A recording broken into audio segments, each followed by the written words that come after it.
জানাজায় গেছি, কবরে দাফন করার পর কানে হাত দিয়ে আজান দিচ্ছে, আল্লাহু আকবার। আবার কোন আজান রে বাবা? এই কি ব্যাপার, আজান কেন দিচ্ছে? যে বক্তা সাহেব, আপনি বক্তা মানুষ, আপনি জানেন না? মানে বক্তা হলে সব জানতে হবে নাকি? আজান দিচ্ছ কেন? আজান দিলে শয়তান পালায়। আজান মানে ডাকা, শয়তান পালিয়ে যায়। হাদিস এসছে আজান শুনলে শয়তান পেছনের রাস্তাটা হাওয়া বার করতে করতে করতে করতে করতে করতে পালায়। এইখানে আজান দিলে কেন? ওই যে মুলি সাহেব, শয়তানকে তাড়িয়ে দিলাম কবরে যেন কোনো ডিস্টার্ব করতে না পারে।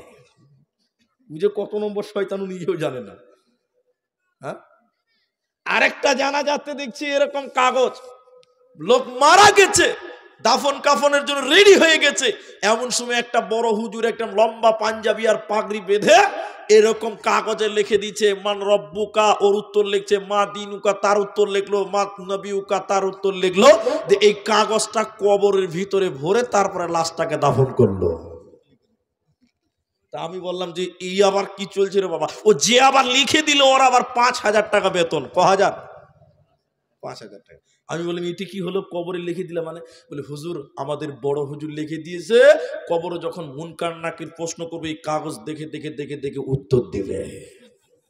এবার আপনারা বলুন তো ভাই, একটু জোরে বলবেন আপনারা, এই কবরে যদি কাগজ দিয়ে পড়ে যদি পাস করা যায়, এত ঠান্ডাতে নামাজ পড়ে কোনো লাভ আছে ভাই?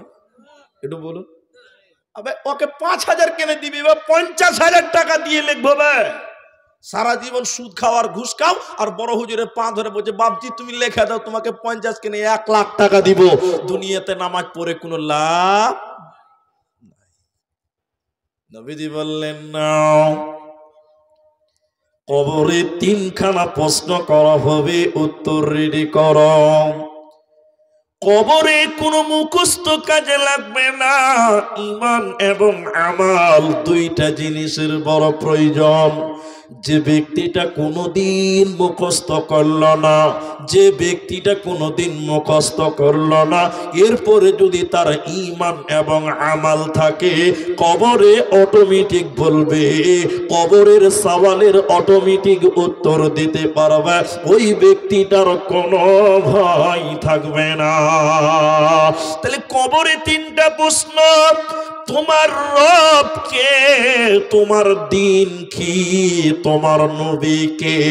নবী কেন্দ্রিক আর অনেক প্রশ্ন আসবে, একটু পরে বলি। তাহলে দুনিয়ার লোক এই 3খানা প্রশ্নকে তোমরা উত্তর রেডি করে না।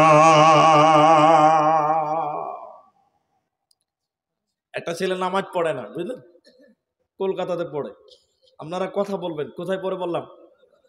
মায়ের বাপ নাই, মা বেঁচে আছে, কলকাতাতে পড়ছে, বুঝলেন, শিক্ষিত ছেলে, কিন্তু নাস্তিক, আল্লাহ মানে না। কি মানে না? আল্লাহ মানে না। তো মায়ের ভিতরে শুধু জাহান্নাম, আল্লাহ, কিয়ামত, কবর, এই চিন্তা নিয়ে মারার দিন পার করে। মা খুব ভালো। ছেলে এসেছে কলকাতা থেকে, মায়ের কাছে দুপুরে ভাত খেচ্ছে, লাঞ্চ ভাত খেতে গেছে, মা ভাত দিয়ে বলছে বেটা জোহরে নামাজ পড়লা? না মা, নামাজ পড়ি কি হবে, মুলবিদের কথা শোনা যাবে না, নামাজ পড়ি কি হবে? তার মা বলছে বেটা কবরে কি উত্তর দিবি রে বাপ? মা কবর টবর বলে কিছু নাই তো, তুমি ছাড়ো তো। আবার রাতে ভাত খেতে গেছে, তার মা বলছে বেটা এ সারা নামাজ পড়লি? নামাজ পড়ি কি হবে মা?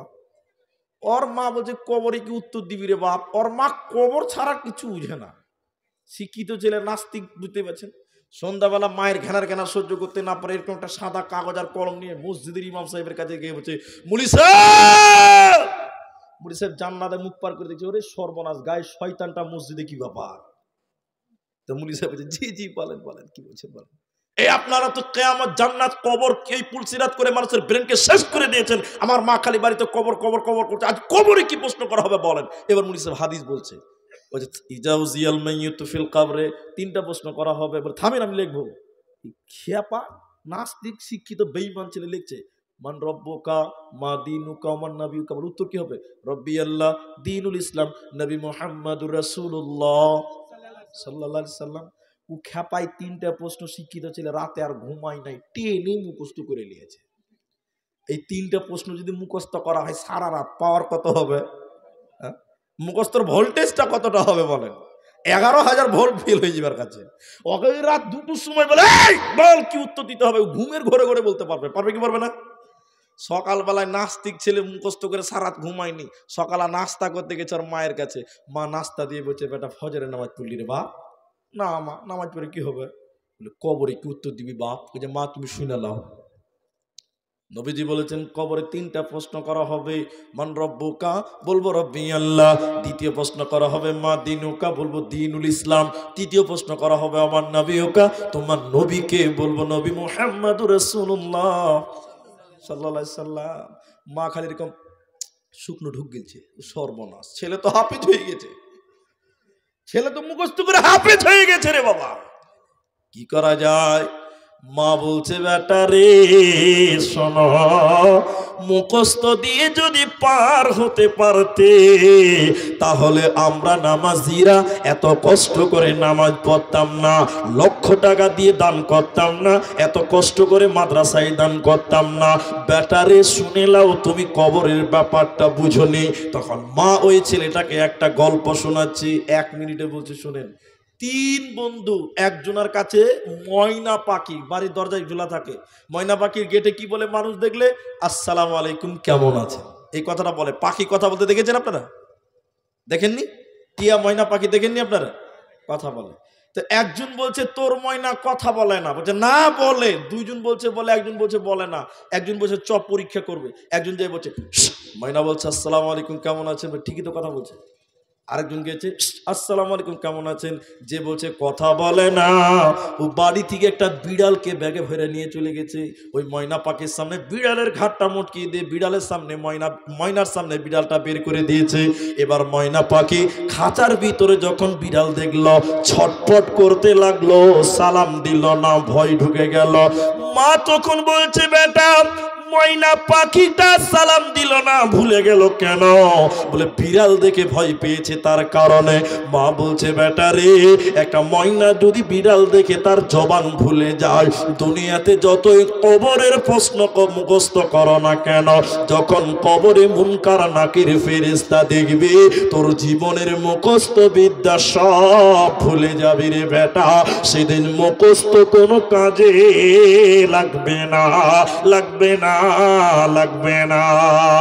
দুনিয়াতে একটা ময়না পাখি যদি বিড়ালকে দেখে সব ভুলে যায়, যখন কবরে মুনকার নাকির দেখবি তোর জীবনের সব মুখস্থ ভুলে যাবি রে। সেদিন মুখস্থ কোনো কাজে লাগবে না। তাহলে উল্টো করে আমি বলতে লাগলাম, 3 নম্বর প্রশ্ন হলো ওমান নবিয়ুকা, তোমার নবীকে বলো। 2টি আগে রয়েছে, 3 নম্বর বললাম। নবীর প্রশ্নটা কবরে বারবার বারবার করা হবে। নবীজিকে, তোমার আদর্শকে, তোমার ইজমকে বলো। আল্লাহর নবীকে কবরে বারবার বলা হবে মান হাজার রাজুলুন, এই ব্যক্তিটাকে। সবাই আমার দিকে তাকান, একটা কাগজে মনে করলেন এটা নবীজির ছবি, এটা রাসূলুল্লাহর ছবি মনে করলেন। কবরের ভিতরে যখন মাইয়াতকে দাফন করা হবে, যদি লোকটা মুমিন হয় ওই লোকটাকে রাসূলের ছবি দেখানো হবে। বিশ্ব নবীর ছবি দেখিয়ে বলবে ওরে আল্লাহর বান্দা তুমি বলো এই লোকটাকে, ইনার পরিচয় তুমি বলে দাও। মুমিন লোকটা যদি হয়, লোকটা যদি পরিষ্কার আল্লাহওয়ালা মুমিন তাকওয়াশীল হয়, এই লোকটা তখন বলবে, মুমিন বলবে ওরে আল্লাহর বান্দা শুনে নাও, ওরে ফেরেশতা তুমি শুনে নাও, ইনি হলেন আল্লাহর রাসূল এবং তার বান্দা। সঙ্গে সঙ্গে ফেরেশতারা বলবে দেখো, সঙ্গে সঙ্গে ফেরেশতারা বলবে দেখো জাহান্নাম, জাহান্নাম দাও দাও দাও দাও করে জ্বলছে জাহান্নাম। এই মুমিন জাহান্নামটা দেখে ভীত সন্ত্রস্ত হবে। এরপরে মুহূর্তে জাহান্নামটা সরিয়ে দিয়ে আল্লাহ তার সামনে জান্নাতকে দাঁড় করাবে। এবার ফেরেশতারা বলবে ওরে আল্লাহর বান্দা শুনে নাও, তোমার জন্য জাহান্নাম ছিল, যখন তুমি রাসূলের পরিচয় তুমি দিলে তোমার জাহান্নাম পরিবর্তন করে আল্লাহ জান্নাত দিয়েছে। অতএব যদি তুমি কবরে রাসূলের উত্তর দিতে পারো, রাসূলের পরিচয় বলতে পারো, কবরে কোনো চিন্তা রবে না, রবে না। যদি লোকটা মুনাফিক হয়, যদি লোকটা কাফের ফুজ্জার ফাসিক হয়, যদি লোকটা মুনাফিক হয়, এই লোকটার কবরে ফেরেশতারা নবীজিকে দেখাবে, রাসূলুল্লাহর ছবি দেখিয়ে বলবে এই ব্যক্তিটাকে তুমি বলো।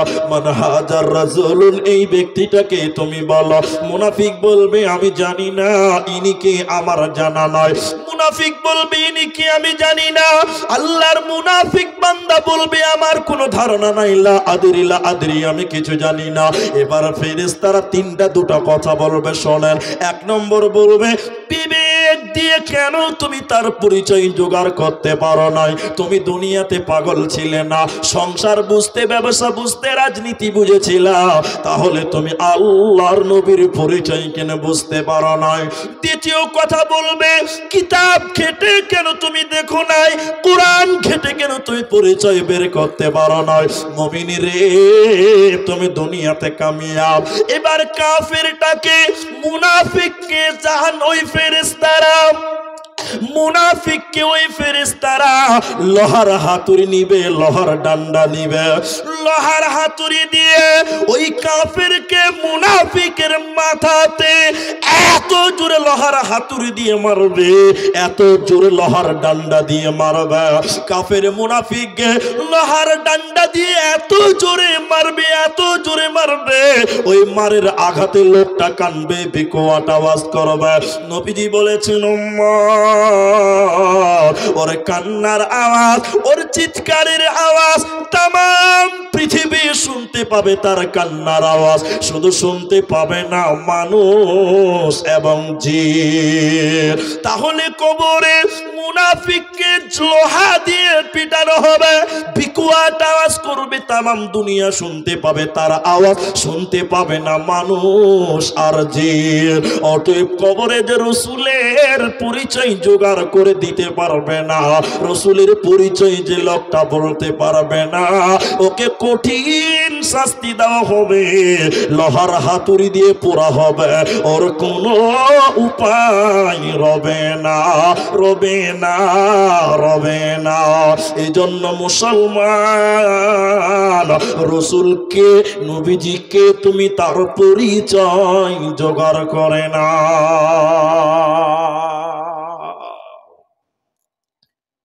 রসুলের পরিচয়টা তুমি জোগাড় করো।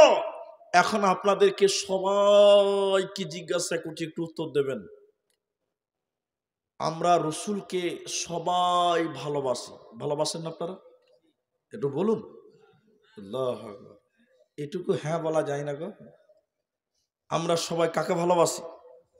রসুলকে ভালোবাসি। এই জন্য মুসলিম তুমি, তোমার পায়ের নখ থেকে মাথার চুল পর্যন্ত টোটালটাই রসুলের চরিত্র, রসুলের আদর্শ মতো হওয়া চাই। এখন আপনাদেরকে বলছি, রসুলকে ভালোবাসেন সবাই? আরেকবার বলুন, বাসেন তো? আচ্ছা, এবার আপনাদের দ্বিতীয় কথা বলি। কার কার মুখে একটু দাড়ি আছে, একটু হাত তুলতে পারবেন? কার কার মুখে দাড়ি আছে হাত তুলুন। যার দাড়ি নাই সে কিন্তু হাত তুলবেন না, বাস অল্প কয়েকটা লোক হাত তুলেছে। একটা ছেলে একটা মেয়েকে বলছে, এই হোসেননগরের কথাই বলছি, অন্য গ্রামে আর কি উদাহরণ দেবো। হোসেননগরের একটা ছেলে বলছে একটা মেয়েকে যে তোকে আমি খুব ভালোবাসি রে। এই জরুরি না, তোকে আমি খুব ভালোবাসি। তো মেয়েটা বলছে তুই বিয়ে কর, আমাকে বিয়ে কর, ভালোবাসিস তো বিয়ে কর। বলছে না, বিয়ে করা হবে না। আচ্ছা, আসলে এটা কি ভালোবাসা চলছে না ধোঁকাবাজি চলছে? বলুন বলুন, ধোঁকাবাজি চলছে। এখন আমরা সবাই বুঝি রসুলকে ভালোবাসি, রসুলকে মানি, অথচ রসুলের একটা সুন্নাত আমি প্রকাশ করতে পারেনি। এবার আপনাকে দ্বিতীয় পয়েন্টটা বুঝাই। এই উদাহরণ দিলে টোটাল বিষয়টা বুঝে যাবেন আপনি। মনে করেন এই হুসেননগরের একটা ছেলে আমাদের আসামে কাজ করে। কিসের কাজ? রাজমিস্ত্রি কাজ করছে, রাজমিস্ত্রি কাজ করছে। তা রাজমিস্ত্রি করতে যে রাজমিস্ত্রি সারাদিন মান পরিশ্রম করে রাতের বেলায় ঘুমিয়ে আছে। লেবার কাজ করে, সেরা ক্যাথাতে শুয়ে ঘুমিয়ে আছে। এই লেবার ঘুমিয়ে থাকতে থাকতে থাকতে থাকতে স্বপ্ন দেখছে। কি স্বপ্ন জানে? সুবহানাল্লাহ। স্বপ্নতে কোটি কোটি টাকার মালিক হয়ে গেছে, বিলিয়ন বিলিয়ন ডলারের মালিক হয়ে গেছে, আর ছুঁয়ে আছে কোথা? শিরা ক্যাথাতে। কথা বুঝতে পারছেন কিনা? স্বপ্নতে দেখছি যে ডলার বিলিয়ন বিলিয়ন ডলার মার্কিন ডলারের মালিক হয়ে গেছে। ওরে সুবহানাল্লাহ। লেবার স্বপ্ন দেখছে যে আমার এত টাকা। ওর কর্মচারীরা বলছে স্যার আপনি চলুন কলকাতা ফ্যাক্টরি করবেন, আরো টাকা। এবার আসাম থেকে BMW 14টা নিয়েছে, বডিগার্ড ফডিগার্ড নিয়ে 2-4-5 বস্তা টাকা নিয়ে একদম দৌড়লো, শিলিগুড়ি পার হলো, কিষানগঞ্জ পার হলো, ডালখোলা, রায়গঞ্জ, ইটাহার, মালদা, আপনার কিনা কালিয়াচক, এই করতে করতে 16 মাইল 17 মাইল ফারাক্কা ঢুকে গেছে। স্বপ্ন দেখছে টাকা নিয়ে দৌড়ছে, ড্রাইভারকে বলছে আরো দূরে চল, আমরা ফ্যাক্টরি করবো কলকাতাতে। ফারাক্কা ব্রিজ জুড়ে দৌড়তে দৌড়তে দেখছে সামনে একটা 16 চাকা ডাম্পার এসে ওকে মেরে দিয়েছে ধাক্কা। ও ঘুমের যুগে বলছে ঘুম ভেঙে গেছে, থুপ থুপ থুপ বুকে থুপ দিচ্ছে, যাক বাবা বাঁচা গেল। আচ্ছা বলুন, 100 বছর পর যদি ওকে বলা হয় ভাই কি স্বপ্ন দেখেছিলি তুই একবার বল, ঘুম থেকে দেখছে শালা সিরা খেতাতে শুয়ে আছে, এখনই কোটিপতি হয়ে গেছিল। 100 বছর পর ওকে বলা হচ্ছে এই কি স্বপ্ন দেখেছিলি একবার বল। সম্পূর্ণটা যদি বলতে বলা হয়, হুবহুব সম্পূর্ণটা বলা সম্ভব না অসম্ভব? অসম্ভব, হুবহুব বলতে পারবে না। কিন্তু সব ভুলে গেল, একটা ভুলবে না, কি বলেন তো? যাক বাবা বাঁচা গেল, এইটা ভুলবে না। ও যদি কবর যতদিন না যাবে ততদিন এটা মনে থাকবে, মানে যে যেটা নিয়ে পেরেশান সে সেটাকে মনে রাখবে, ওটা ভুলবে না। একটা লোক কোনটা করলে নবী খুশি হবে, একটা লোক কোনটা করলে রসুল পছন্দ করবে, কোনটা রসুলের আদর্শ, রসুলের ইজিম, রসুলের মতবাদ নিয়ে যে লোকটা সব সময় ব্যস্ত, যে লোকটা রসুলকে খুশি করার জন্য সর্ব অবস্থায় ব্যস্ত, ওই লোকটা কবরে বলবে সব ভুলে গেলেও তার নবীকে ভুলবে না। সব ভুলবে, যদি রসুলের আদর্শ নিয়ে ব্যস্ত হয় দুনিয়াতে, কবরে সব ভুলে গেল তার রসুলকে ভুলবে। ওই লোকটা বলবে আমার নবী, নবী মুহাম্মাদুর রাসূলুল্লাহ। বাংলাদেশের একটা বড় পাগলা গারত আছে, গোটা বাংলাদেশের মধ্যে টপ। আমি সোশ্যাল মিডিয়াতে দেখছিলাম, ওই জেলাটার নাম হলো পাবনা। পাবনা, আমাদের ভারতেও অনেক পাগলা গারত আছে, তা বলো নাই, বাংলাদেশের আমি দেখছিলাম আর কি, যেটা ফেসবুকে ইউটিউবে। তো একজন ব্লগার ঘুরতে গেছে ঈদের সময়, যে পাগলা গারতটা দেখি কি কত গরিব, কত মানুষ বিপদে রয়েছে। তো একটা লোক পাগল খাঁচার ভিতরে, মানে গ্রিল দেওয়া আছে, লোহার ভিতরে আছে। তো এখানে লেখা আছে এই পায়েল, এখানে ওর লেখা আছে পায়েল, পাগলের। আর সেন্ডু গেঞ্জি বিনা আছে, সেন্ডু গেঞ্জি বুঝেন তো আপনারা, এখানে পায়েল লেখা আছে, পায়েল পায়েল বাংলাতে। ও খালি জানলাতে হাত দিয়েছে, তখন এই যে গিয়েছে ব্লগার ওকে জিজ্ঞাসা করছে, ও খালি পায়েল পায়েল পায়েল পায়েল করছে, মানে কোথাও ছেঁকা খেয়ে বেকা হয়েছে আর কি, বুঝতে পারছেন না? কোনো মেয়ে ওকে ছাকা দিয়ে বেকা করেছে, আমি ওটা বলতে চাইছি না, যেটা আমি বলতে চাইছি। ওর ব্রেন শর্ট হয়ে গেছে, এরপরও ওর মহব্বতের প্রিয়ার নামটা কিন্তু সে ভুলে। কথা বলুন একবার, এ দুনিয়া, এ দুনিয়া, এ দুনিয়া। তো রসুলের প্রেমে যে পড়বে, রসুলকে যে ভালোবাসবে অন্তর দিয়ে, রসুলের আদর্শকে যারা মেনে নিবে, সারা দুনিয়া ভুলবে কবরে, কিন্তু তার রসুলকে ভুলবে। এজন্য নবী। এরপরে আবু হুরায়রা রাদিয়াল্লাহু তাআলা আনহু তিনি অন্য জায়গায় আবার বললেন, শোনো, কোন কাফির কোন মুমিনকে যখন কবরে রসুলের কথা জিজ্ঞাসা করা হবে, সে বলবে আমি সাক্ষ্য দিচ্ছি ইনি আল্লাহর বান্দা এবং তার রাসূল। ফেরেশতারা বলবে আমরা জানতাম তুমি এমন কিছুই উত্তর দেবে, আমরা আশা করেছিলাম। ওর কবরটা প্রশস্ত করে দেওয়া হবে, ওর কবরটা প্রশস্ত করা হবে কতটা? 70 হাত কবর প্রশস্ত করা হবে। কিন্তু শুনেলেন, যদি লোকটা কাফির মুনাফিক হয়, নবীজি বললেন ফেরেশতারা তাকে রাসূলের কথা জিজ্ঞাসা করবে, তুমি বলো এই লোকটা কে? নবীজির কথা বলা হবে, মুনাফিক কাফের বলবে আমি জানি না। লোকেরা যেমন ধারণা করত আমরাও তেমন ধারণা করতাম, আমিও তেমন ধারণা করতাম। এবার ফেরেশতারা বলবেন আল্লাহ তোমারই বান্দার ব্যাপারে অভিযোগ গ্রহণ করো।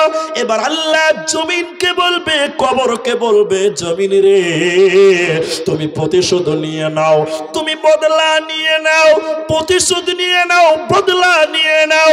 কবরের ডান দিকে মাটি, বাঁ দিকে মাটি, নিচে মাটি, উপরে মাটি রয়েছে মুসলমান। এবার আল্লাহ তাবারাক ওয়া তাআলা কবরকে অনুমতি দিবেন, পারমিশন দিবে শাস্তি দেওয়ার জন্য।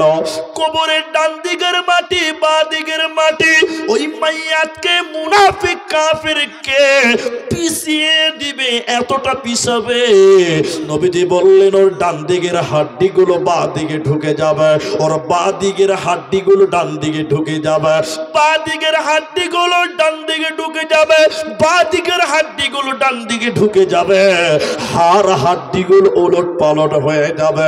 কবরের দুই দিকের মাটি মাইয়াতকে পিছিয়ে দিবে, কঠিন পরীক্ষা নেওয়া হবে মুসলমান। অতএব কবরের রাসূলের পরিচয় নিয়ে নাও। কবরের রাসূলের উত্তর যদি না দিতে পারো, কবরে বাঁচার উপায় রবে না, রবে না। কবর কবর কবর হাই রে, কবর গাহের মাটি,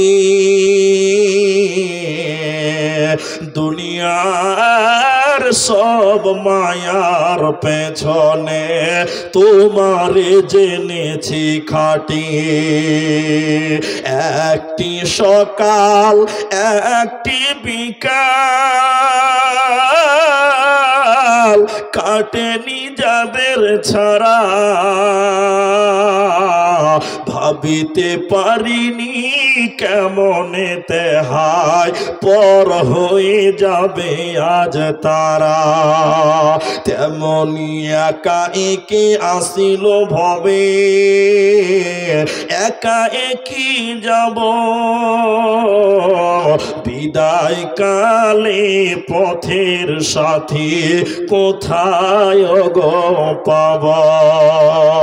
কবর কবর কবর হাই রে, কবর গাহের খার, না জানি কখন আসিয়া যাবে হায় সেই অজানা দেশের ডাক। অতএব টুকটুকি হারিয়ে গেছে, আল্লাহ জাল সাথে হারিয়ে গেছে টুকটুকি গুলো, লক করেনি, লক সিস্টেম নাই। ভাই যারা আছেন আশেপাশে, ও তো আল্লাহর দয়া ছাড়া কিছু করার নাই। মানে যে নিয়েছে ও তো চুরি করেছে, ওকে হারিয়েছে, ও তো চুরি করেছে। তো তারপরেও বলছি ভাই, একটা নতুন টুকটুকি নিয়ে এসেছিল, খাওয়া দাওয়া করতে গেছিল, মানে আশেপাশে কোথাও রেখেছিল। টুকটুকিটা কেউ ভুল করে নিয়ে চলে গেছে, চোর বললে রাগ করবে, ভুল করে কেউ নিয়ে চলে গেছেন। তো দয়া করে রেখে যান আশপাশে কোথাও, লজ্জা লাগতেও পারে ভুল করে নিয়ে চলে গেছি, আশপাশে কোথাও রেখে যান। তা আইসে কারো মাধ্যমে বলে একটা টুকটুক ওখানে দাঁড়িয়ে আছে, তাহলেই হয়ে যাবে। ভাই যে নিয়েছেন না কেন, এটা দয়া করে দিয়ে যান। আর ভাই আপনাদের কেউ বলি, 12:30 বাজতে চললে 1-2 মিনিট বাকি আছে, আপনাদেরও ভারী লাগছে। তবে আপনারা যারা ওই যে একটা একটা করে উঠছেন, আপনাদের উঠাটা অযুক্তি বলবো না, তারপরেও আপনাদের এসেছি যখন, আপনারা কিছুক্ষণ বসেন। নাম্বার 2, দ্বিতীয় নম্বর প্রশ্ন বলছি না, আবার নবীদের ব্যাপারটাই আসবো। বিশ্ব নবী বলছেন দ্বিতীয় প্রশ্ন করা হবে তোমার দিন কি, এটাও রেখে দিয়ে আবার প্রথমটা বলি, 3 নম্বরটা বললাম, আবার 1 নম্বরটা বলি। মান রব্বুকা, তোমার রব কে বলা। সকালে বলেন আমাদের রবের নাম কি? আল্লাহ। মহব্বতের সঙ্গে বলুন কে? আল্লাহ। আল্লাহ আমার রব, সেই রবই আমার, বলুন আল্লাহ আমার রব, সেই রবি আমার সব। কোরআন, ইন্নাল্লাযীনা ক্বালু রাব্বুনাল্লাহ, নিশ্চয়ই আল্লাহকে যারা আল্লাহ বলে মেনে নিবে, সুম্মাস্তাকামু, এর উপরে যারা অবিচল থাকবে, ইস্তেকামাত থাকবে, আল্লাহ বলেন তাদের কোনো ভয় নাই। তাতানাজ্জালু আলাইহিমুল মালাইকা, যখন তার কাছে দুটি ফেরেশতা আসবে রে, তারা এসে বলবে আল্লাহ তাখাফু, তুমি ভয় পেও না, তুমি ভয় পেও না, ওয়ালা তাহজানু, তুমি দুশ্চিন্তা করিও না, ওয়া আবশিরু, তুমি সুসংবাদ গ্রহণ করো, বিল জান্নাতিল্লাতী কুনতুম তুআদুন। আল্লাহকে যারা আল্লাহ বলে মেনে নেবে দুনিয়াতে, রবকে যারা রব বলে মেনে নেবে দুনিয়াতে, আর আল্লাহকে সঙ্গে করে নিয়ে যারা দুনিয়া গড়বে রে, কবরে ফেরেশতা এসে তাকে বলবে তোমার কোনো চিন্তা নাই, তুমি দুশ্চিন্তা করিও না, তুমি ভয় পেও না, তুমি আল্লাহকে বন্ধু বানিয়েছিলা, অতএব তুমি জান্নাতের সুসংবাদ গ্রহণ করো। অতএব কবরে কে বলবে আমার রব আল্লাহ, যে লোকটা দুনিয়াতে আল্লাহকে রব বলে মেনে নিয়েছিল, ওই লোকটা বলবে আমার রব আল্লাহ।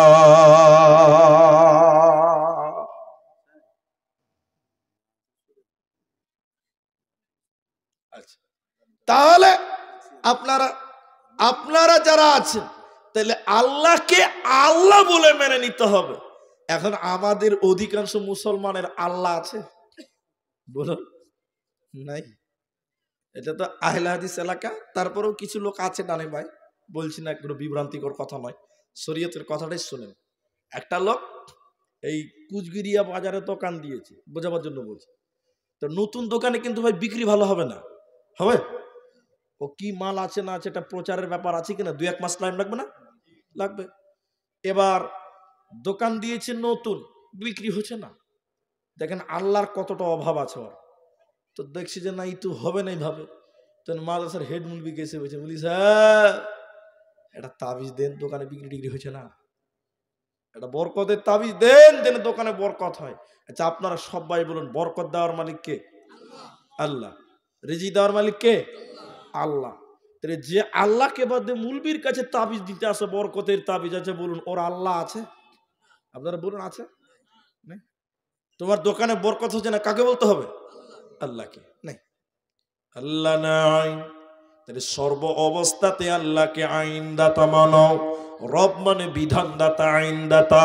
এবার আল্লাহ যদি বলে ও হুসেননগরের মুসলমান, তোরা বল, তোমরা বলো, রব মানে আইনদাতা। তোমার বাড়িতে আমার কোনো আইন ছিল, তুমি নামাজ পড়ো, তোমার মেয়ে নামাজ পড়ে না, তুমি নামাজ পড়ো, তোমার বেটা নামাজ পড়ে না, আমার আল্লাহর কোনো আইন তোমার পরিবারে ছিল না, তাহলে তুমি কেমন করে বলবে আমার রব আল্লাহ? আমি শর্টে নিয়ে যাচ্ছি, আপনারা একটু ধৈর্য ধরুন। তৃতীয় নম্বর প্রশ্ন যেটা বলছিলাম, তোমার দিন কি? দিন কাকে বলে 1 মিনিটে বুঝে নেবেন। দিন ইসলামটা আল্লাহ মনোনীত করেছেন, ইন্নাদ-দীনা ইনদাল্লাহিল ইসলাম, আল্লাহর কাছে একমাত্র গ্রহণযোগ্য মনোনীত দিনের নাম হলো দীনুল ইসলাম। ইসলাম কাকে বলে? আল্লাহর হুকুমকে এদিকে রসুলের তরিকায় মেনে নেওয়ার নাম হলো দীনুল ইসলাম। তাহলে ইসলামের নিজের মন মতন কিছু নাই, কথা বুঝতে পারলেন আপনারা? নিজের মন মতন, আল্লাহর হুকুম রসুলের মতন করে মানার নাম দীনুল। আর আল্লাহর হুকুম যদি নিজের মন মতন মানেন, এর নাম ইসলাম নয়, এর নাম হবে বিদআত। এর নাম কি হবে? বিদআত। তাহলে আল্লাহর হুকুম রসুলের তরিকায় মানো, এটাই হলো দীনুল ইসলাম। আপনারা যেটি মানুষ আছেন, আমিও সচেতন, আপনারাও সচেতন মানুষ। আপনাদের ঘড়িতেও 12:30 বাজে, আমার ঘড়িতেও 12:30 বাজে। তবে প্রতিদিনের তুলনায় আজকে আমি অনেকটা অনেকটা অনেকটা আনন্দ আছি। তার কারণটা পরে বলবো, এখন আপনাদের একটা কথা বলি। আমি আমার বিষয়টা সমাপনী করব, আরো 30 মিনিট টাইম দিতে হবে। আপনারা কি দিবেন? পেছনে যারা আছেন এরা তো থাকবে রে বাবা, ও আমি যতক্ষণ না নামবো ততক্ষণ এরা থাকবে। আপনারা বলুন একটু থাকবেন তো ইনশাল্লাহ? আপনারা পেছনের লোকটি একবার ইনশাল্লাহ বলুন। হ্যাঁ, ওইদিকে লোকটি বলছে তাড়াতাড়ি শেষ কর না তো পালাবো। ওরা ইনশাল্লাহ বলছেন। জি জি জি। একটা মুনি সাহেব বুঝলেন, চোখ বন্ধ করে বায়ান ধরেছে, শুনে মেরে দিয়েছে টান। আধা ঘন্টা পর চোখ খুলে দেখে সামনে কেউ নাই, একটা লোক বসে আছে ওর ডান দিকে। বলছে আল্লাহ তোর ভালো করুক, জাযাকাল্লাহ হাইয়াকাল্লাহ, আল্লাহ তুই কত জ্ঞানী মানুষ, আল্লাহ তুই কত ভালো লোক, তুই একটা জানছিস সব চলে গেছে। তাহলে বলছে মুলি সাহেব তাড়াতাড়ি শেষ করো, আমি মাইক ম্যান, তুমি ছাড়ছো না বলে আমি পালাতে পারছি না, বুঝতে পারলেন? তো ওই অবস্থা আমি চাইছি না। তো আল্লাহ রাস্তায় আপনারা যেটি লোক আছেন আপনারা সবাই একবার জোরে বলুন ইনশাআল্লাহ। আপনি একটার আগে উঠিয়েন না, আর আমি একটাই 1 মিনিট বাজাবো না। মা বোন আপনারা যারা পর্দার অন্তরালে বসে আছেন, আপনাদের দেখতে পাচ্ছি না, আমার দেখার দরকারও নাই, তবে আপনাদেরকেও আবেদন করি, আপনারা মায়ের জাত, বোনের জাত, বেটির জাত, আপনাদেরকে অনুরোধ করি আপনারাও বসুন, একসঙ্গে দোয়া করে উঠবো, বলুন ইনশাআল্লাহ। দ্বীন ইসলাম 3টা বুঝালাম। আম্মু জান আয়েশার কাছে একটা ইহুদিদের মেয়ে এসে বললেন ইয়া রাসূলুল্লাহ, নবীজির স্ত্রীর কাছে এসে ইহুদিদের মেয়ে অনেকক্ষণ গল্প করলেন। ইহুদিদের মেয়ে নবীদের বিবির কাছে এসে কবরের কথা বললেন, অনেকক্ষণ কবর নিয়ে আলোচনা করার পর শেষের বেলায় ইহুদিদের মেয়েটা বলল, আয়েশা আল্লাহ যেন আপনাকে কবরের আযাব থেকে মুক্তি দেন। এটা ইসলামের শুরুর ঘটনা। আম্মু জান আয়েশা বলেন আমার জানাই ছিল না যে কবরেও শাস্তি হয়, এই জ্ঞান আমার ছিল না। নবীজি যখন এলেন নবীজিকে বললাম ইয়া রাসূলুল্লাহ, ইহুদিদের একজন মহিলা আমার কাছে এসে কবরের আলোচনা করলেন। অনেকক্ষণ আলোচনা করার পর আমাকে বললেন, আয়েশা আল্লাহ যেন তোমাকে কবরের আযাব থেকে মুক্তি দেয়। আয়েশা নবী গো আপনি বলুন আল্লাহ কি কবরে মানুষকে শাস্তি দেয়, কবরের আযাব কি সত্য, আপনি বলুন। নবী বললেন আয়েশা আযাবুল কবরে হক, কবরের আযাব সত্য রে আয়েশা, কবরে কঠিন শাস্তি দেওয়া হয় রে আয়েশা, অতএব কবরে মানুষকে কঠিন বিপদে ফেলা হয়। নবীজি নাজ্জার গোত্রের কোন এক বাগান দিয়ে অতিক্রম করছিলেন। মায়েরা বোনেরা কান করে শোনেন, যেতে যেতে ওই বাগান দিয়ে যখন যাচ্ছিল গাধার উপরে এক জায়গাতে গাধাটা বিরাট জোরে জোরে লাফাতে লাগলেন, খচ্চর লাফাতে লাগলেন। নবীজি বললেন গাধা এমন জোরে লাফাতে লাগলেন মনে হচ্ছে গাধা তার পিঠ থেকে আমাকে নামিয়ে দিবে।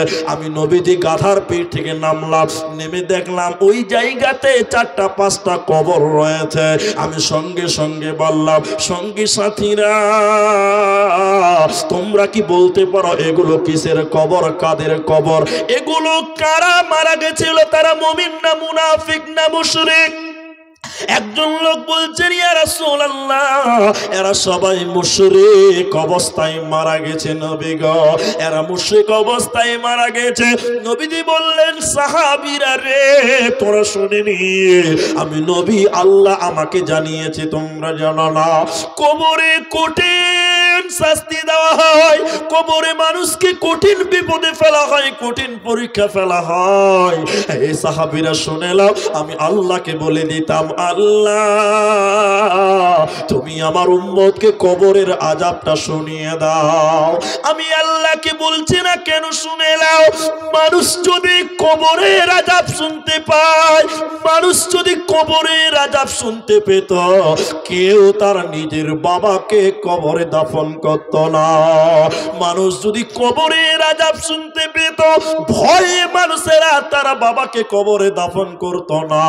এর জন্য আমি আল্লাহকে বলি না, কবরে কঠিন পরীক্ষার সম্মুখীন হতে হবে। নবীজি বললেন সাহাবীরা তোমরা আল্লাহর কাছে দোয়া করো, আল্লাহ যেন তোমাদের জাহান্নামের আযাব থেকে রক্ষা করে। সাহাবীরা দোয়া করলেন আল্লাহ আপনি আমাদের জাহান্নামের আযাব থেকে মুক্তি দেন। নবীজি কবরের আযাব থেকে মুক্তির কথা বললেন, দুনিয়ার ফিতনা দাজ্জালের ফিতনা থেকে বাঁচার দোয়া করতে বললেন। সাহাবীরা সঙ্গে সঙ্গে দোয়া করলেন। অতএব মুসলমান, কবরে মানুষকে কঠিন পরীক্ষা ফেলা হবে, এরই জন্য এই কবরকে বলা হয় দারুল ইমতিহান, পরীক্ষার ঘর। এহ জগৎ পরজগৎ, এই এহ জগৎকে ট্রান্সফার করে যখন পরজগতে যাবেন মাঝখানে আপনাকে চেক আপ করবে যে জায়গাটাতে, তার নাম হলো কবর। দুনিয়াতে তোমার ইমান আমল সব ঠিক আছে কিনা একটু চেক আপ করে নেবে।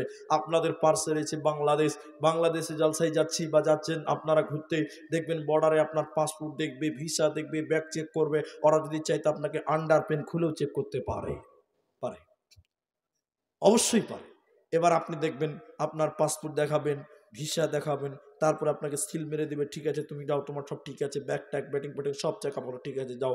মানে এই দেশ থেকে ওই দেশ যেতে গেলে আপনাকে চেক আপ করছে। তো আল্লাহর জান্নাতের দিকে আপনি যাবেন, জাহান্নামের দিকে যান আর জান্নাতের দিকে যান। কবরে আপনাকে চেক আপ করবে টোটাল 90 বছরের দুনিয়াটা তোমার কেমন ছিল। তুমি একদিন বলেছিলে কলু বালা, আজকে কবরে বলতে পারছো কিনা তোমার রবকে। সেদিন বলেছিলে, আজ মাঝখানে দীর্ঘ টাইমে তোমার রব ঠিক আছে কিনা, ছিল কিনা। এই পরীক্ষাটা আপনাকে আমাকে দিয়ে তারপর আপনাকে পাস করতে হবে, নচেত পাস করার ক্ষমতা পৃথিবীর কারো হবে। এই জন্য কবর দিনে 3টা কথা বলে, কোন দার্শনিক বলেছেন 5টা কথা বলে। ওই কথাগুলো আপনাকে 2 মিনিট পরে বলছি। তার আগে আপনাদেরকে বলি, আপনি নামাজ পড়বেন, নামাজে দোয়া করবেন আল্লাহর কাছে। আম্মা জান আয়েশা বলছে, রসুল এমন কোনো দিন নাই যে নামাজ পড়েছে অথচ কবরের আযাব থেকে দোয়া চাইনি বাঁচার জন্য। বলুন সুবহানাল্লাহ। মানে নবী নামাজ পড়তেন আর আল্লাহর কবরের শাস্তি থেকে বাঁচার জন্য আল্লাহর কাছে দোয়া করতেন। কি দোয়া করবেন হে মা, কি দোয়া করবেন বেটি বোন? আল্লাহ নবী বলতেন, আল্লাহুম্মা ইন্নী আউযু বিকা মিন আযাবি জাহান্নাম ওয়া আউযু বিকা মিন আযাবিল কবর। লম্বা দোয়া, আমি শর্ট করলাম। আল্লাহ তুমি জাহান্নামের আযাব থেকে মুক্তি দাও, বলি আমিন। আল্লাহ তুমি কবরের আযাব থেকে আমাদের নাজাত দিও, বলি আল্লাহুম্মা আমিন। কারণ কবরে কঠিন পরীক্ষা, সাপ বিচ্ছুর ঘর কবরে মাটিতে। আমি এমনও কবর দেখেছি, দাফন করতে যাচ্ছে, দাফন করতে লাশ নামাবে, তার আগে দেখে কবরে সাপ শুয়ে আছে। নাউজুবিল্লাহ বলবেন না? মাইয়া দাফন করা হয়নি, কবর খুঁড়েছে মাত্র, লাশ নামাবে, দেখে সাপ রেডি হয়ে আছে। আল্লাহর কসম, সোশ্যাল মিডিয়াতে প্রকাশ হচ্ছে, আমার গ্রামের নাম হলো শতলা, আমার গ্রামের নাম সর্তিবাড়ি থানা, বরপেটা জেলা। আমাদের গ্রামের একটা কথা বলছি, দাফন করা এখনো কমপ্লিট হয়নি, আল্লাহর কসম আপনার কাজে লাগবে। এখনো দাফন কাফন কমপ্লিট হয়নি, মাটি দেওয়া চলছে, কবরে মনে হচ্ছে ভূমিকম্প চলছে, এত লড়ালড়ি করছে। সুবহানাল্লাহ বলবেন না? আল্লাহ, কবরে কি আছে আপনি জানেন না, এখনো লোক মাটি দেওয়া কমপ্লিট হয় নাই, মনে হচ্ছে ভূমিকম্প হচ্ছে কবরটাতে, এত আওয়াজ হচ্ছে আর এবং লড়ছে কবরটা। লোকেরা মাটি দেওয়া ছেড়ে তাড়াতাড়ি পালিয়ে গেল, কোন রকম কোদল দিয়ে মাটি দিয়ে সরে গেল। এর নাম কবর। টোটাল জিন্দেগির হিসাবটা ওই 3টা প্রশ্নের মধ্যে সীমাবদ্ধ রেখেছে। বলুন সুবহানাল্লাহ। আপনি কি করলেন কি না করলেন, হিসাবটা ওই জায়গাতে আটকে যাবে। যদি কোনো কারণে কবরে ফেল হয়ে যান, দুর্ভাগ্য আপনার, আর কোনো জায়গায় বাঁচার কোনো উপায়। এই জন্য বিশ্বনবী ফজিলত বর্ণনা করেছেন, তোমরা মাটি দিতে যাও, তোমরা জানাজাতে যাও, কেউ যদি জানাজায় শরীক হয় 1 কিরাত নেকি দেবে, কেউ যদি দাফন কাফন কমপ্লিট পর্যন্ত থাকে তাহলে 2 কিরাত বা মানা 2 উহুদ পাহাড় সমপরিমাণ নেকি দেওয়া হবে। বলুন সুবহানাল্লাহ। তো রাসূলুল্লাহ এত ফজিলত বলেছেন কেন জানেন? এজন্যই দিয়েছেন যে তোরা কবরের সামনে যা, তোরা কবরে যা, জানা যায় যা। মানুষ যদি কবর দেখে মানুষের ভিতরে আল্লাহ আখিরাত স্মরণ হয়, এজন্য কবরের সামনে যান, জানাজাতে যান, মাইয়াতকে দাফন দেন, আপনার আখিরাত স্মরণ হবে। কিন্তু আমাদের বড় দুর্ভাগ্য, আমাদের ভিতরে আখিরাত নাই। কবরে বাঁচার জন্য কবর 3টা কথা বলে, 3টা কথা, দার্শনিকদের কথা 3টা, কেউ বলেছেন 5টা। এই কথাগুলো না শুনে যাবেন। ও ভাই, ও ভাইয়া, 1টা অবধি টাইম আছে, আপনি তার আগে উঠছেন যে। আল্লাহ আকবার। খুব জোরে পেশাব লেগেছে নাকি? আরে বাবারে, গাড়ি ব্রেক আরো ফেল, একদম মনে হচ্ছে বন্দে ভারত চলছে। শোনেন, আপনাদেরকে বলি, কবর বলে আমি অন্ধকার ঘর, আলো নিয়ে এসো। কবর কিসের ঘর? অন্ধকার ঘর। আলো কি? নামাজ। নামাজ তোমার কবরে নূর হবে, আলো হবে। তো আমি সাপ বিচ্ছুর ঘর, অস্ত্র নিয়েছো, অস্ত্র হবে দান, সাদাকা। এগুলো দার্শনিকদের হাদিস কোরআন গবেষণা করে করে করে উক্তিগুলো বলেছেন। কবর বলে আমি অন্ধকার ঘর, কবরে কোনো আলো নাই, কোনো দরজা নাই, কোনো জানালা নাই। ভাই, লাইন চলে গেলে মনে হয় দুনিয়া অন্ধকার। যে কবরে আপনাকে দাফন করা হবে সেই ঘরে কোনো আলো নামাজ পড়তে হবে, কবরে নূরে মনোয়ার হবে, বলুন সুবহানাল্লাহ। কবর সব বিচ্ছুর ঘর, বাঁচতে চাইলে তুমি অস্ত্র নিয়ে এসো। অস্ত্রটা হলো দান এবং সাদকা। তোমাকে দুনিয়াতে বেশি বেশি করে দান এবং সাদকা করতে হবে। কি করতে হবে বলুন? এই তিনটা কথা বলার, দুটা বললাম, আরেকটা রেখে দিলাম। আপনারা আর কে উঠবেন না, যিনি দাঁড়িয়ে আছেন ভাই ওইখানেই বসেন। আপনি যদি বসেন, ও ভাই চাদর গায়ে ওখানেই বসেন, আর যেতে হবে না। আল্লাহ খুশি হবেন, আমি খুশি হব। আল্লাহ নবীর ওই হাদিসটা বলি, দুনিয়ার মানুষের হিসাব হলো মানুষ বড়লোক হবে, মানুষেরা টাকাওয়ালা হবে, কিন্তু ভাই সব টাকা পয়সা সম্পত্তি ক্ষমতা একদিন বিলীন হবে, হবে না? আপনারা বলুন, সবাই হবে না?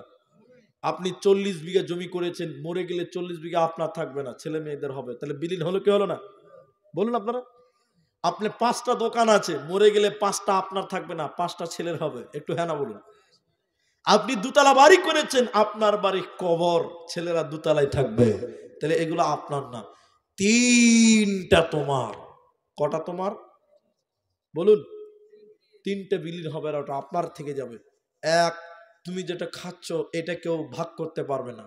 আপনি 10 টাকা খেলেন, ওটা পায়খানা হবে, পায়খানা ছেলেমেয়েরা ভাগ করে আপনার দিকে। এই বাপের পায়খানা ভাগ করবে? কেউ করবে? কেউ করবে না, তাহলে ওটা ভাগ হবে না, ওটা বাপের শেষ, বাপের কাছ থেকে সমাপ্তি ঘটেছে। নাম্বার 2, আপনি যেটা পরলেন জামা কাপড়, এটার ভাগ পৃথিবীর কেউ পাবে না। পাবে? এটা বলুন, একটু বলুন।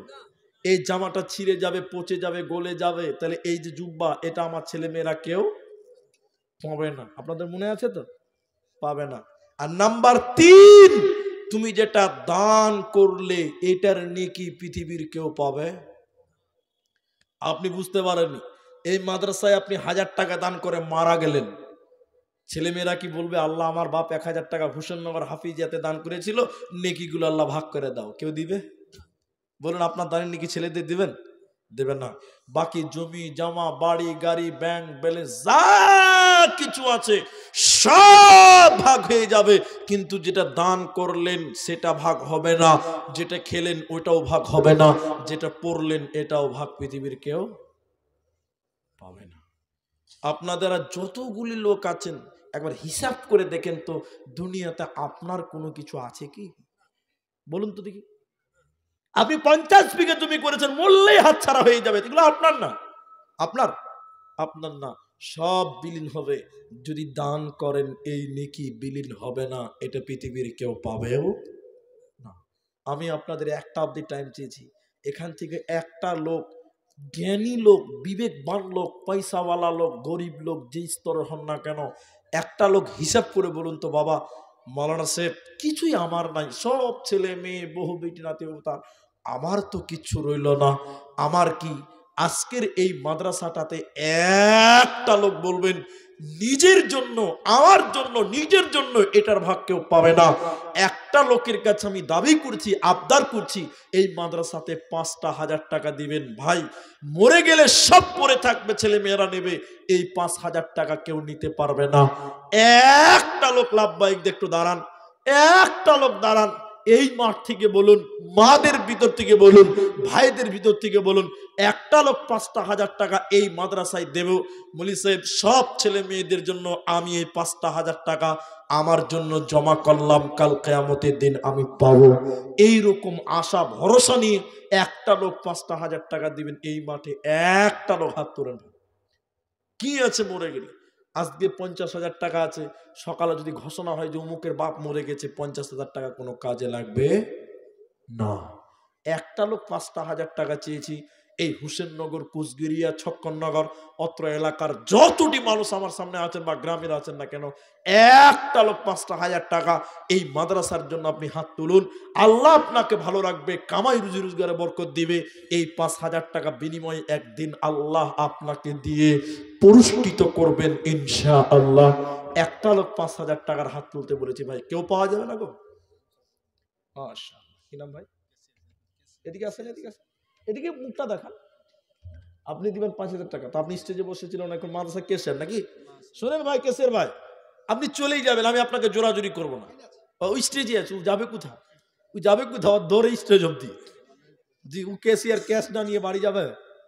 আপনাদের ভিতরে একটা লোক 5000 টাকা চেয়েছিলাম, কেউ পারবেন না? আমি কেসিয়ারটা বলছি একটু পরে, আপনাদের বলুন, আপনাদের কাছ থেকে। ওই যে একটা হাত তুলেছে, একটু দাঁড়ান ভাই, একটু দাঁড়ান, একটু দাঁড়ান দাঁড়ান, সবাই খুশি হয়ে বলুন নারায়ে তাকবীর।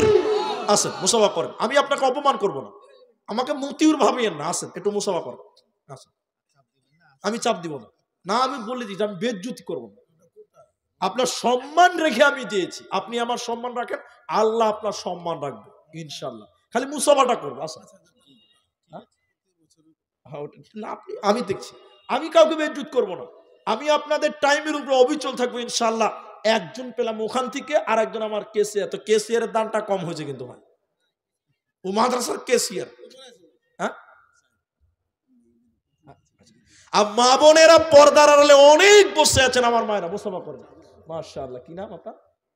আজিজুল। কি কাজ করেন? মা বাবা আছে? মাশাআল্লাহ, বসুন। যাও। আব্বা আব্বা নাই? আচ্ছা ঠিক আছে, আমার আব্বা মারা গেছে, আপনার আব্বা মারা গেছে, আপনার মিতা হলেন সম্পর্কে। আমার মায়ের আপনারা পর্দার আড়ালে বসে আছেন, আপনাদের কাছে 1 টাকা 2 টাকা 5 টাকা 100 500 যা আছে, না থাকলে একটা গলার মালা খুলে দেন খাদিজার মতন, আল্লাহ আপনাকে খাদিজার মতন কবুল করবেন। হোসেননগরের মায়েরা একটা করে আংটি দিয়ে দেখান তো যে আমাদের ভিতরেও ফাতেমার মতন ঈমান আছে। একটা আংটি চেয়েছে, একটা গলার মালা। কেসের ভাই, আপনাকে আর একটু বাড়াতে হবে, আপনি বলবেন, আমি বলবো না, আর আমাকে বলতে দিলে দিতে পারবেন না, আর কিছু বাড়াতে হবে আপনাকে। আপনি মাদ্রাসার কেসিয়ার, 1000 টাকা। ঠিক আছে, জাযাকাল্লাহ, হাইয়াকাল্লাহ, বারাকাল্লাহ। আল্লাহ তুমি তার খেদমত কবুল করো, সবাই বলুন আল্লাহুম্মা আমিন। আমিন বলুন।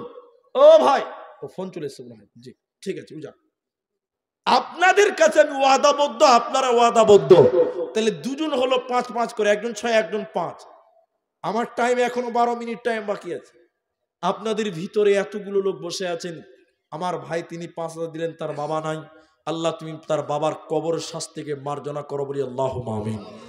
আল্লাহ কবরটা তুমি প্রশস্ত করো, বলুন আল্লাহুম্মা আমিন। আল্লাহ জীবনের সাগিরা কাবিরা বাপের ক্ষমা করো, বলি আল্লাহুম্মা আমিন। ভাই আর একটা লোক কেউ পারবেন? আল্লাহর নবী বলেছেন নিশ্চয়ই আল্লাহ বেজর, এবং আল্লাহ বেজরকে পছন্দ করেন। আপনার কেসিয়ার ভাই তিনি মা বাবার জন্য দোয়া চাইলেন, আল্লাহ তুমি, মা বাবা আছে? মারা গেছেন, আল্লাহ তুমি মা বাবাকে ক্ষমা করো, তার কবরে নূরে মানোয়ার করে দাও, বলি আল্লাহুম্মা আমিন। আল্লাহ কবরের শাস্তিকে মাফ করো, কবরের আযাবকে তুমি মাফ করে দাও, বলি আল্লাহুম্মা আমিন। কবরটাকে প্রশস্ত করো, আল্লাহুম্মা গফির লাহু ওয়ারহামহু ওয়া সাব্বিতহু। আল্লাহ তুমি তার বাবাকে ক্ষমা করো, মাকে ক্ষমা করো, বলো আল্লাহুম্মা আমিন। ভাই 3 নম্বর আরেকটা 5000 টাকা এই মাঠ থেকেই হবে ইনশাআল্লাহ। আপনারা একবার জোরে বলুন ইনশাআল্লাহ। আপনাদের ব্যাটারিতে চার্জ কম আছে, বুঝতে পারছি। ভাই আর একটা লোক কেউ পারবেন? আমার মায়েরা আপনাদের কাছে চাদর পাঠানো হচ্ছে, আপনারা দেন, আমি আপনাদের জন্য দোয়া করে দিয়ে যাব। আজকের এই ময়দানে 3 নম্বর একটা 5000 টাকা। এখানে অনেক লোক এখনো বসে আছেন চেয়ারে, যারা ভাবছেন দেব কি দেব না। ভাই মরে গেলে সব পরে থাকবে, কাফনের কাপড়ের কোনো পকেট বানানো হবে না যে 5টা টাকা পকেটে নিয়ে যাবেন, এরকম কোন সুযোগ নাই, সব পরে থাকবে। বলুন আর একটা লোক 3 নম্বরে 5000 টাকা দেবেন, এরকম বাবা আর কেউ নাই গো? এটা হাত তোলেন না। 5 নম্বর আমি একটা দিয়ে দোয়া করে দেব ইনশাআল্লাহ তাআলা। 3 নম্বরে 5000 টাকা। তোর গহনা দিন রহিয়া যাবে, জহিবনে লাগবে ভাটি, ওই যে দেখো ডাকিতেছে তোমার কবরের মাটি, ওই যে দেখো ডাকিতেছে তোমায় কবরের মাটি। ভাই না, এই মাঠে আর কেউ নাই 5000 টাকা দেনাওয়ালা। আপনি এখন না দিতে পারেন, পরে দিবেন, পরে দিবেন 5000 টাকা। আপনাদের ভিতরে যারা আছেন বলুন, একজন, আমি বলছি 3টা হলে বেজুর সংখ্যক হয়ে যাবে, আমি দোয়া করে দিব ইনশাল্লাহ। আমার মায়েরা, আমার বোনেরা, আপনারাও চাদরে দিয়ে পাঠান, আপনাদের জন্য দোয়া হবে ইনশাল্লাহ তাআলা। এখানে যারা উপস্থিত আছেন যদি বলেন মৌলানা সাহেব আমরা তো দান করেছি, আপনি এত চাপাচাপি করছেন কেন? আমি আপনাদের মহব্বতের সঙ্গে বলি, যদি 5000 টাকা না পারেন, 2 জন হয়েছে, আমি আর একটা চাইছিলাম বেজুর হতো, যদি না পারেন, ওটা কে ঘুরছে গোটা? বসুন বসুন, আপনি বসে যান। আপনাদের ভিতরে যারা আছেন যদি না পারেন তো 5000 টাকা, কমসে কম 2500 টাকা 2 জন দেন, 2500 টাকা 2 জন দেন, তাও হবে। যে 5,000 টাকা হয়ে যাবে ইনশাআল্লাহ তাআলা, আমি আপনার জন্য দোয়া দিয়ে চলে যাব। বাবাজিরা যারা বসে আছেন আমার সামনে, 5 না পারলে 2,500 টাকা দেন, তাও না পারলে আপনাদের সামর্থ্য অনুযায়ী কমসে কম 1,000 টাকা করে 5টা লোক দেন, তাও 5,000 টাকা হবে। মেয়েদের দিকে চাদর পাঠিয়েছেন? যান যান যান, মেয়েদের দিকে পাঠান। এই তালিব ইলমেরা যাও, মেয়েদের ভলেন্টিয়ার যারা আছে তাদেরকে পাঠান। আপনাদের ভিতরে 1000 টাকা দেনেওয়ালা বলুন, 1000 টাকা দেনেওয়ালা। এই মাদ্রাসা হাফিজিয়া মাদ্রাসার জন্য কোরআনের পাখি আজকে কয়েকটা ছেলে পাগড়ি পেল, 6টা ছেলে। আমি মাদ্রাসা একটা ছেলেকে পাগড়ি বেরিয়ে দিলাম, দেখলাম পাগড়ি পড়িয়েছিল, খুলে গেছিল। আপনাদের ভিতরে কেউ নাই গো বাবা? 1,000 টাকা দিয়ে আমি অংশগ্রহণ করবো এই মাদ্রাসার দানে। 1,000 টাকা একটা লোক, এখন যদি না পারেন পরেই দেন, আল্লাহ আপনার বরকত দিবেন ইনশাআল্লাহ তাআলা। মা বাপের জন্য দেন, দানকারীর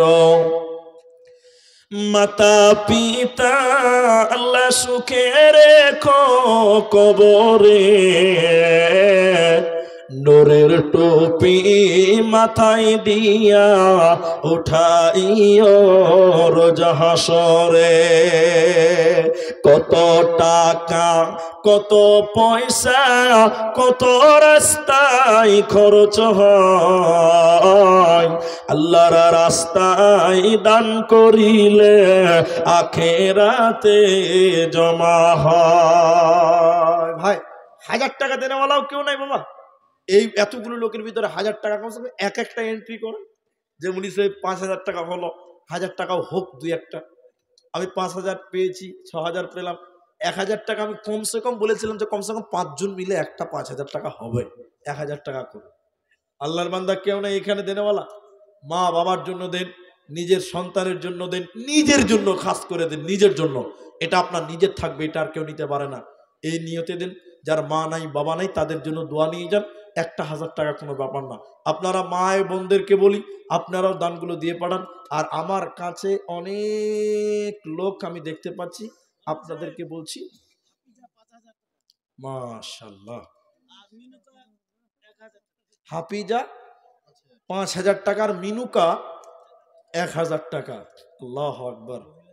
মায়েদের ভিতর থেকে হাফিজা খাতুন 5,000 টাকা দিবেন। বলুন আলহামদুলিল্লাহ, এটা বলুন আলহামদুলিল্লাহ, বলুন আল্লাহ।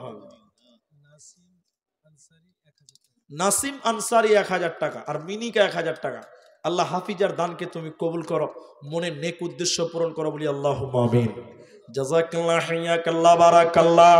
হাফিজা খাতুন দেখো 5,000 দান কবুল করিয়া নাও তুমি দয়াবান।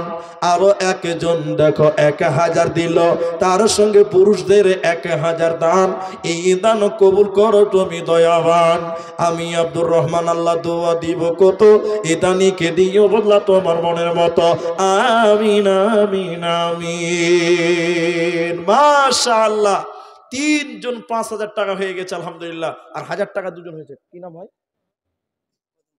কদম শেখ। কত আছে? মাদ্রাসার জন্যই তো দিলা। কত আছে? 400 টাকা। জাযাকাল্লাহ। কদম শেখ 400 টাকা দিয়েছেন। আল্লাহ তুমি তার দানকে কবুল করো। সবাই বলুন আল্লাহুম্মা আমিন। আল্লাহ তুমি তার কামাই রুজি রোজগারে বরকত দিও, বলি আল্লাহুম্মা আমিন। কদম শেখ নাম দেখো শুনিতে পাইলাম, ও কোথায় গো ছিল, ছিল কে ছিল না দেখো দানে বোঝা গেল। তোর রাহে 400 দিয়ে গেল দান, কবুল করিয়া নাও তুমি দয়াবান। আমিন আমিন আমিন। আচ্ছা, মাওলানা সিরাজুল সাহেব, হেড মাওলানা সাহেব, তিনি 1,000 টাকা এই মাদ্রাসার জন্য। তো বাপ মা দুটাই নেই, মারা গেছেন। আল্লাহুম্মা গফির লাহু ওয়ারহামহু। আল্লাহ বাবা মায়ের কবরের শাস্তিকে মার্জনা করো। একটু সবাই বলুন আল্লাহুম্মা আমিন। আল্লাহ গো, কবরে তুমি নূরে মানওয়ার করে দাও, বলি আল্লাহুম্মা আমিন। আল্লাহ ছেলের দান করেছে বাবা মায়ের জন্য, আল্লাহ গো ছেলের মনের নেক উদ্দেশ্য পূরণ করো, বলুন আল্লাহুম্মা আমিন। ভাইজান, এখনো 2.5 মিনিট টাইম আমার ঘড়িতে বাজে, যে টাইম আছে 2.5 মিনিট টাইম এখনো বাকি আছে। আপনি চলেই যাবেন, আপনি চলেই যাবেন। 2.5 মিনিট টাইম এখনো বাকি আছে, আপনারা উঠিয়ে যান না। আমি ঠিক দোয়া করে আপনাদের বিদায় করবো ইনশাআল্লাহ তাআলা। 3 জন হলো 1,000, আর 2 জন হয়েছে 5,000, একজন হয়েছে 6,000 আলহামদুলিল্লাহ। আর 2টা লোক যদি 1,000 টাকা করে দেন, মেয়েদের দিকে পাঠান, হয়ে